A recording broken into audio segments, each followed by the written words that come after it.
Mohali test पर team India का कब्जा, गेंदबाजों के बलबूते 108 रन से जीता मैच। अफ्रीका 109 पर ही ढेर, जडेजा को 5 और अश्विन को मिले 4 विकेट। जम्मू कश्मीर को पीएम मोदी का दिवाली गिफ्ट, पीएम ने कश्मीर को दिया 80,000 करोड़ का पैकेज, बोले ये तो अभी शुरुआत है। सम्मान लौटाने वालों के विरोध में कलाकारों का मार्च, अनुपम खेर की अगुवाई में सौंपा राष्ट्रपति को ज्ञापन। अनुपम बोले देश में नहीं है असहिष्णुता। डॉन छोटा राजन से दूसरे दिन भी पूछताछ जारी, दाऊद के खिलाफ राजन ने उगले कई राज, सीबीआई मुख्यालय में राजन से हुई पूछताछ। और दिवाली से पहले मिल सकता है पूर्व सैनिकों को तोहफा, 1 रैंक 1 पेंशन को जल्द लागू करने की रक्षा मंत्री पर्रिकर ने दिए संकेत।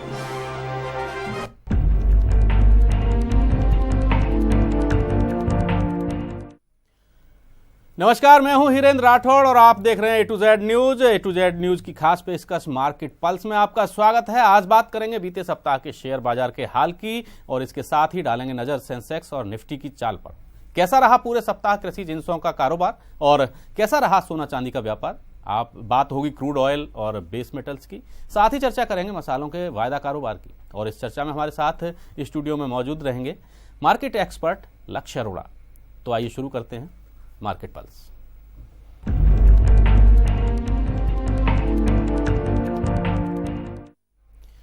बात करते हैं कमोडिटी मार्केट की। इसमें पूरे सप्ताह चौतरफा गिरावट का रुख रहा। शुक्रवार को एमसीएक्स पर कॉमडेक्स 12.64 अंक घटकर 2764.04 पर रुका। एक्सचेंज पर सोना दिसंबर का वायदा 1.23% की गिरावट के साथ शुक्रवार को 25,523 रुपये प्रति 10 ग्राम पर रुका। चांदी में दिसंबर का वायदा 1.66% की गिरावट के साथ 34,910 रुपये प्रति किलो पर बंद हुआ। शनिवार को सोने के दाम दिल्ली में 26,951 रुपये प्रति 10 ग्राम और चांदी के दाम 35,825 रुपये प्रति किलो के आसपास रहे। खास बात यह है कि लगातार तीसरे साल सोने में निवेश करने वालों को दिवाली पर घाटा हुआ है। हाजिर बाजार में पिछले साल की दिवाली के मुकाबले इस दिवाली पर सोना करीब 1,200 रुपये प्रति 10 ग्राम सस्ता है। बता दें कि सोने में निवेश के कई विकल्प बाजार में मौजूद हैं। हाजिर बाजार में ज्वेलरी, सोने के सिक्के और गोल्ड बार के जरिए निवेश किया जा सकता है। अब निवेशकों को सोने में निवेश के लिए गोल्ड बॉन्ड में निवेश करने का एक और विकल्प मिल गया है। सरकारी गोल्ड बॉन्ड में निवेश की रकम पर 2.75% ब्याज मिलेगा। इसमें 20 नवंबर तक आवेदन किए जा सकते हैं।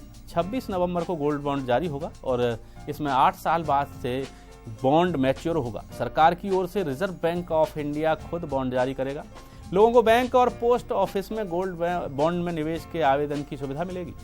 गोल्ड बॉन्ड में 2 ग्राम से 500 ग्राम तक निवेश किया जा सकता है। 5 साल बाद गोल्ड बॉन्ड में से निकलने की सहूलियत मिलेगी, लेकिन गोल्ड बॉन्ड की ब्याज पर टैक्स जरूर देना पड़ेगा।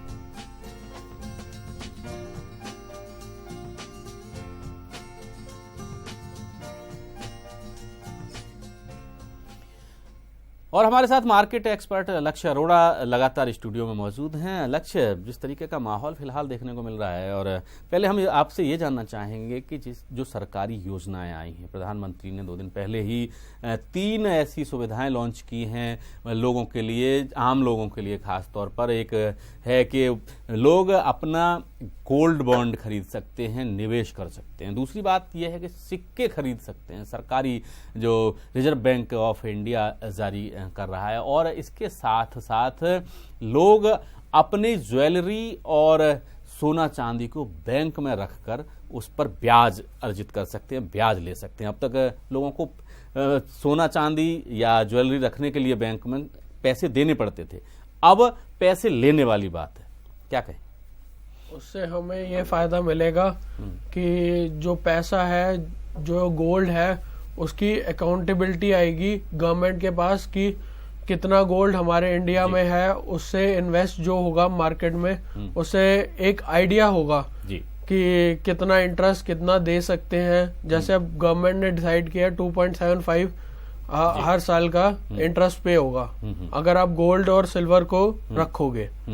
तो वैसे भी थोड़ा गोल्ड इस हफ्ते गिरा भी बहुत ज्यादा है, करीब 1000 पॉइंट गिरा है और उम्मीद है कि 200-300 पॉइंट की और गिरावट आ सकती है जी। और उसके बाद बहुत अच्छा एक रुझान आ सकता है। करीब नवंबर 17 के बाद एक बाइंग देखने को मिल सकती है आफ्टर दिवाली जी। और उम्मीद है कि इसी ट्रेंड पे चलता रहेगा, लगभग अप्रैल तक तेज रहेगा गोल्ड। और अगर हम इस टाइम गोल्ड के अप्रैल कॉन्ट्रैक्ट में इन्वेस्ट करना सबसे बेस्ट डिसीजन रहेगा जी। जो 25,800 के आसपास चल रहा है और उसका लगभग चांस है आने का 28,000 या 29,000 जा सकता है। और अगर हम सिल्वर की बात करें तो जो सिल्वर है उसमें भी इसी तरीके से इन्वेस्टमेंट करनी पड़ेगी, लेकिन अगर वो 36,800 क्रॉस करता है उसके बाद तेजी देखने को मिल सकती है इसके अंदर जी। और जो हम स्कीम्स की बात करें गोल्ड की जो गवर्नमेंट ने लॉन्च किया उससे हमारे को ये फायदा होगा कि अगर हम उसको लोगों का जो पैसा पड़ा है मतलब गोल्ड पड़ा है वो कैसे वो बैंकों में रख के अभी उपयोग नहीं हो पा रहा है और कहीं ना कहीं तो जाहिर सी बात है अगर जो लोग चाहते हैं कि उसको निवेश के बतौर चाहे निवेश ना भी करें तो सोना चांदी को बैंक में रखकर उस पर ब्याज जरूर ले सकते हैं। हाँ जी, यही ना। बिल्कुल। अच्छा, इसके लिए और क्या है, क्या चीजें हैं इससे जुड़ी हुई जो आम लोगों को जानना बहुत बेहद जरूरी है? इस योजना जब भी आई है, पिछले हफ्ते ये योजना आई है 2 दिन पहले, इसमें एक चीज और देखने को मिली कि 3,000 कॉल्स आई गवर्नमेंट के थ्रू। गवर्नमेंट को कॉल्स दी गई कि समझना चाहते हैं इस स्कीम के बारे में लोग, ताकि वो इस चीज को समझ के गवर्नमेंट को या बैंकों को अपना गोल्ड सबमिट करके उस पर इंटरेस्ट ले सके। ये बहुत फायदे की बात है। जी जी। चलिए, तो ये थी गोल्ड की बात और खास तौर पर सोना चांदी में निवेश की बात, जिस पर हमारे मार्केट एक्सपर्ट लक्ष्य अरोड़ा का कहना है कि अभी आने वाले दिनों में जिस तरीके का माहौल बनेगा उसी तरह से निवेशकों को निवेश करने पर विचार करना चाहिए।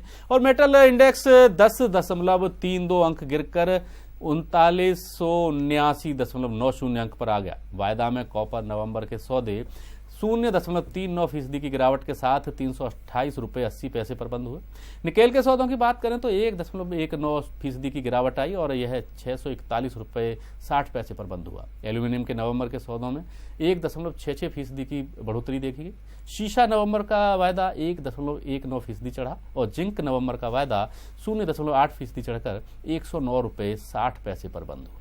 एनर्जी इंडेक्स की बात करें तो 19.69 अंक गिरा है और यह 2214.25 अंक पर रुका है। कच्चे तेल में शुक्रवार को गिरावट देखने को मिली। कच्चे तेल के नवंबर का वायदा 89 रुपये की गिरावट के साथ 2,950 रुपये प्रति बैरल पर बंद हुए। वहीं नेचुरल गैस के वायदा सौदों में 50 पैसे की मामूली बढ़त देखने को मिली।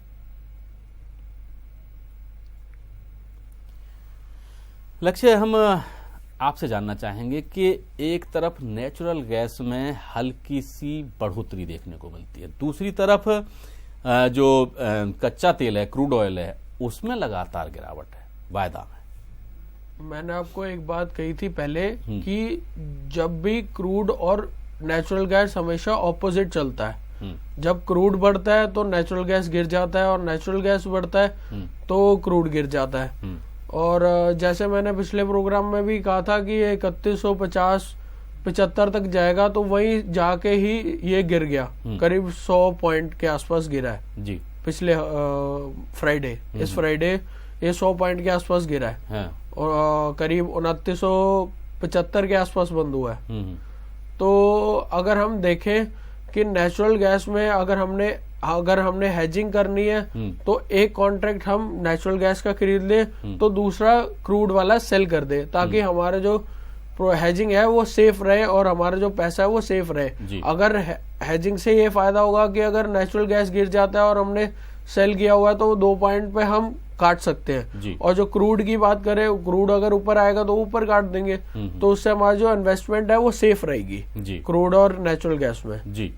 बिल्कुल, यानी कि क्रूड और नेचुरल गैस में किस तरीके से जो सेविंग्स है वो सेव रहें, वो अभी लक्ष्य ने बताया हमें। और अगर एग्री कमोडिटीज की बात करें तो एग्री इंडेक्स 5.85 अंक गिरकर 1984.69 के स्तर पर रुका। मेथा ऑयल में 8 रुपये 30 पैसे की गिरावट देखने को मिली। वहीं कॉटन में भी 20 रुपये की गिरावट हुई और यह 15,820 रुपये प्रति बेल्स पर बंद हुआ। जीरा, धनिया, चीनी आदि के नवंबर और दिसंबर के वायदों में भी गिरावट का रुख रहा।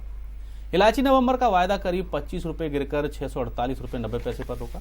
एनसीडीएक्स की पर हल्दी के नवंबर के वायदा में 0.75% बढ़कर 9100 रुपए के आसपास कारोबार हुआ। वहीं कपास खली का दिसंबर वायदा 0.25% गिरकर 1678 रुपए के आसपास रहा। शुक्रवार का दिन हल्दी के लिए तेजी भरा रहा। वायदों में इसके दाम फिर से 9000 रुपए प्रति क्विंटल के पार चले गए। बताया जा रहा है कि इस साल हल्दी की पैदावार में कमी का अनुमान है और पिछले लगातार 4 साल से हल्दी की पैदावार घट रही है। पिछले एक साल में इसकी कीमतें करीब 45% उछल चुकी हैं। कारोबार विशेषज्ञों की माने तो आने वाले दिनों में हल्दी के दाम 120 रुपए से ऊपर जा सकते हैं।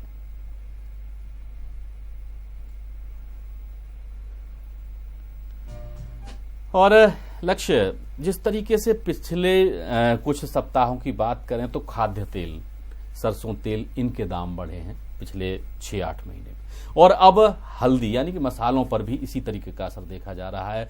जीरा भी में भी लगभग वही माहौल बना हुआ, लगातार बढ़त की ओर है। धनिया भी लगातार बढ़त की ओर है मसालों की बात करें। और हल्दी 9000 के स्तर पर पहुंच गई है, 9000 रुपये प्रति क्विंटल के ऊपर पहुंच गई है। ये जो दाम बता रहे हैं हम, ये दाम है होलसेल मार्केट के, थोक बाजार के, और स्थानीय उत्पादक क्षेत्र हैं वहां के। अगर इसी की बात करें कि जो खुदरा बाजार है वहां पर क्या रेट मिल रहा है, तो जाहिर सी बात है कि इससे बहुत ज्यादा दाम ऊपर हैं। और आने वाले दिनों में आपको क्या लगता है, क्या माहौल नजर आता है हल्दी में खासतौर पे?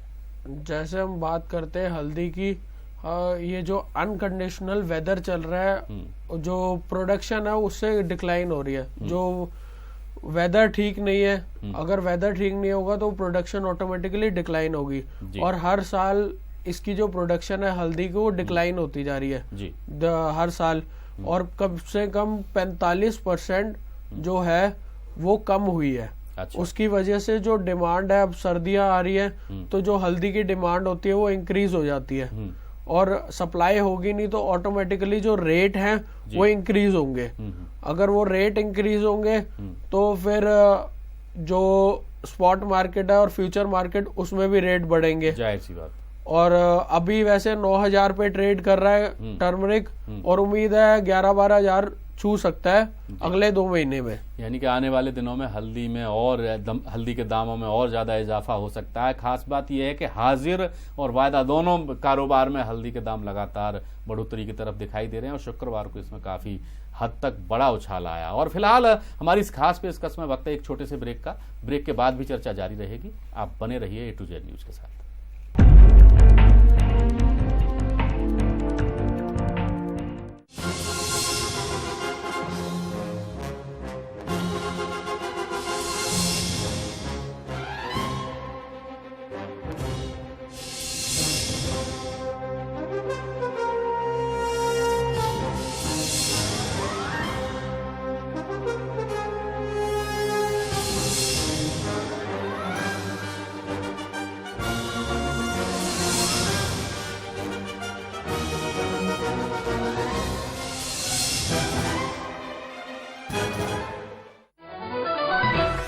Watch your favorite A to Z News channel just a click away.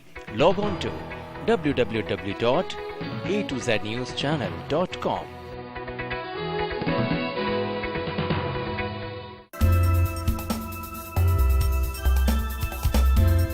खबर 4 धाम की, खबर पौड़ी रुद्रप्रयाग की, खबर अल्मोड़ा नैनीताल की, खबरें पहाड़ और मैदान की, खबरें राजनीति और संस्कृति की, खबर गंगा के घाट की, खबर देवभूमि उत्तराखंड की। देखिए खबर उत्तराखंड रोजाना शाम 5:40 पर, रात 12 बजे और दोपहर 1 बजे।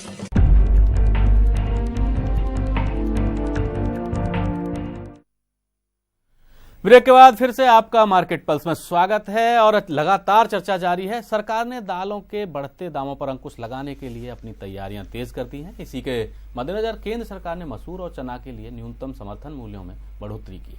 गेहूं के साथ तिलहनों के समर्थन मूल्य में भी बढ़ोतरी के साथ किसानों को बोनस देने का फैसला किया गया।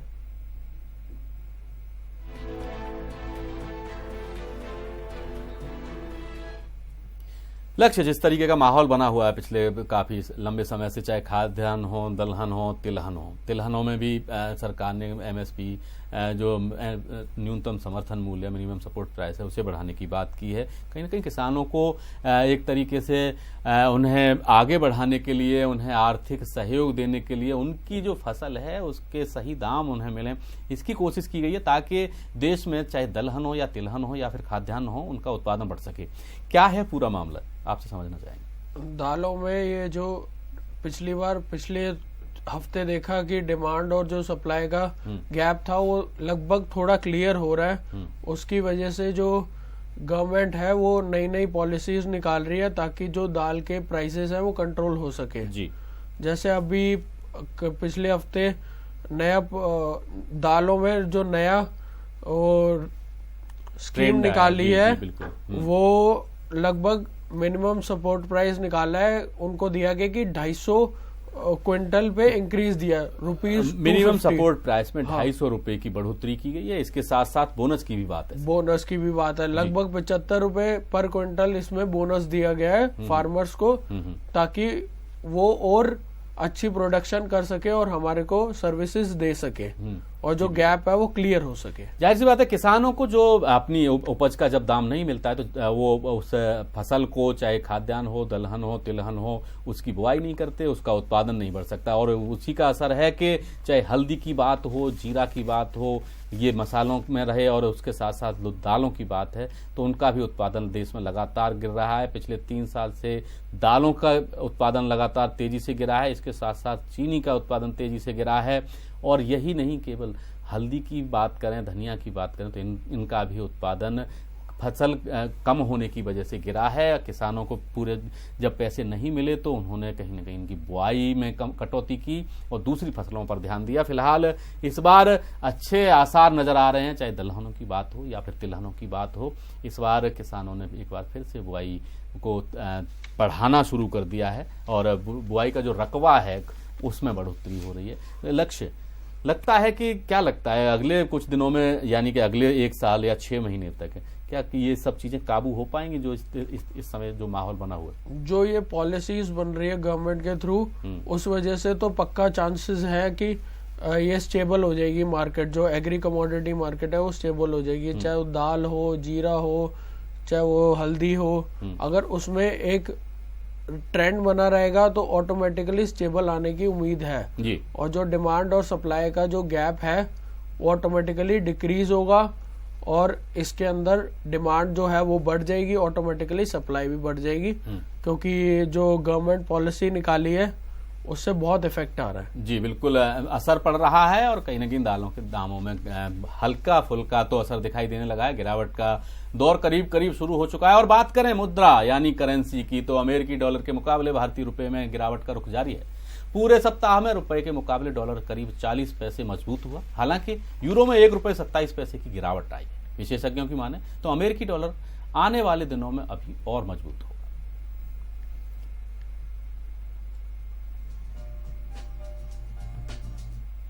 लक्ष्य, जिस तरीके का अभी फिलहाल हम करेंसी की बात कर रहे थे, तो करेंसी में क्या लगता है अभी पिछले सप्ताह में करीब करीब कितनी मजबूती आई है डॉलर में?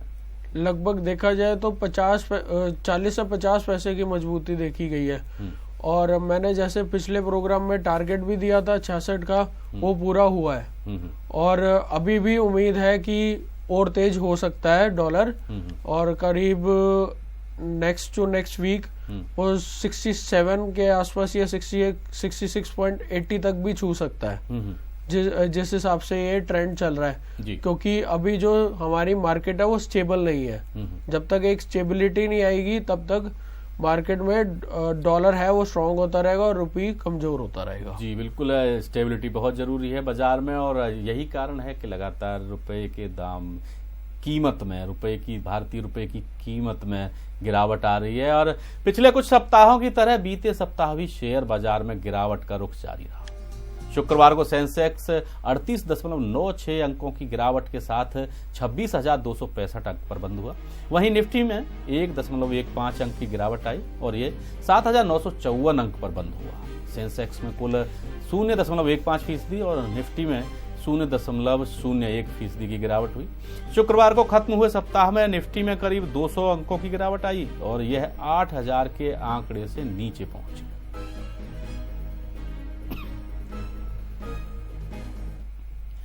लक्ष्य, जिस तरीके से 8,000 के आंकड़े के नीचे पहुंचना निफ्टी का क्या संकेत करता है?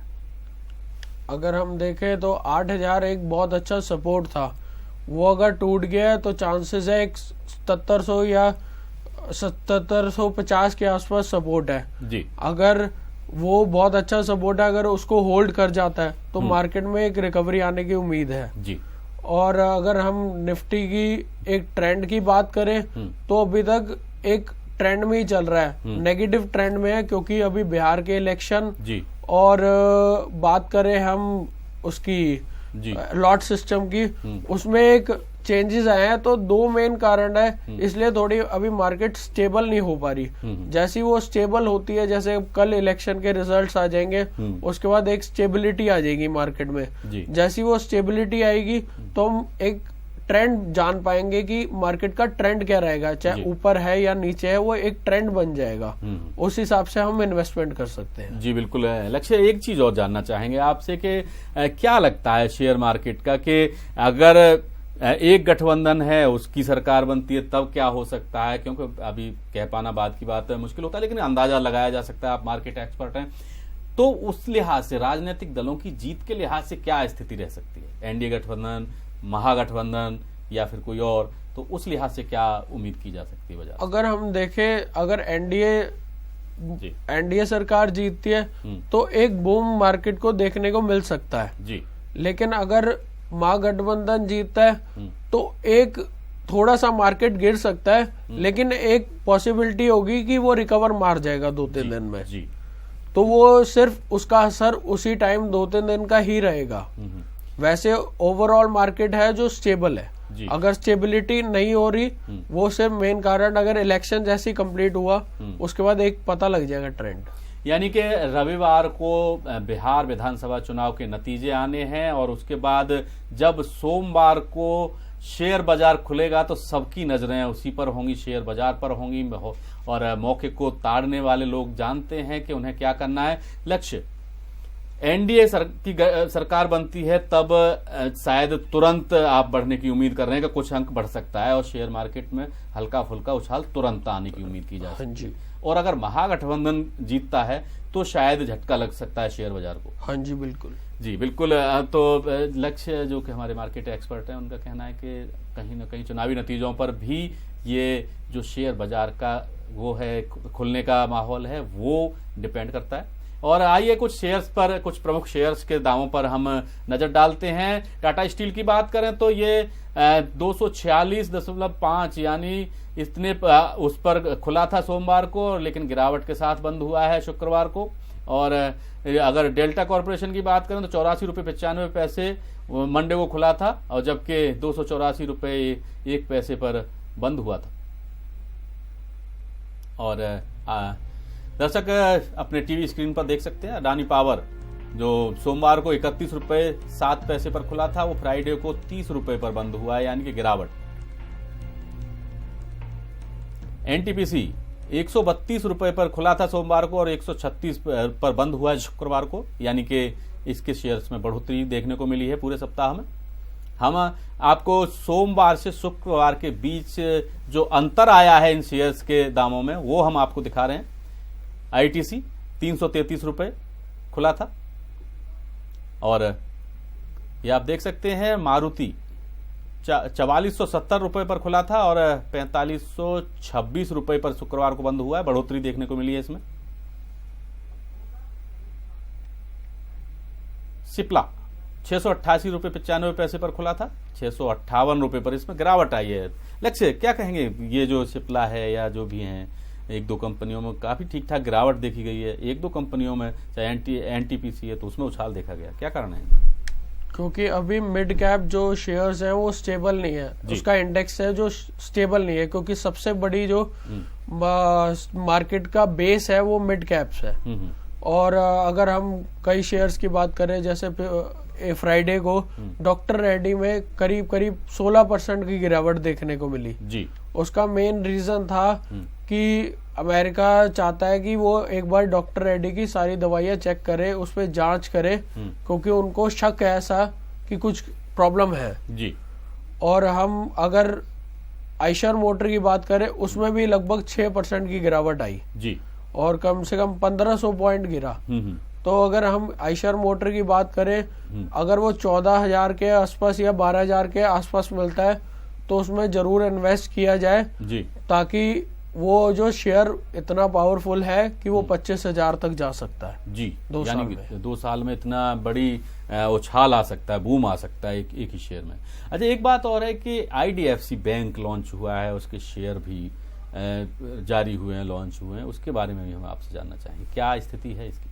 ये फ्राइडे को 10 बजे के आसपास बैंक लॉन्च हुआ है, और जो रेट निकाला है वो 70 के आसपास निकाला है, और इसके बैंक के आने के बावजूद भी इस शेयर में लगभग 10% की गिरावट देखने को मिली जी।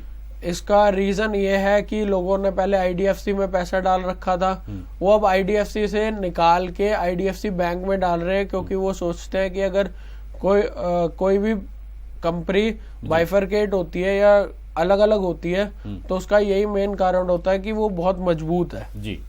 तो जो IDFC बैंक का रेट है वो 70 रुपए है, और उम्मीद की जा रही है वो अगले साल तक 120 भी छू सकता है। चलिए, तो यानी कि इसमें इसके शेयर्स में भी काफी अच्छा चढ़ाव यानी कि उठाव देखने को मिल सकता है। और लक्ष्य, आप हमारे इस विशेष कार्यक्रम में आए, स्टूडियो आए, आपका बहुत बहुत धन्यवाद। और आज की हमारी इस खास पेशकश मार्केट पल्स में बस इतना ही। देश और दुनिया की खबरों के लिए आप देखते रहिए A to Z न्यूज। मुझे दीजिए इजाजत, नमस्कार।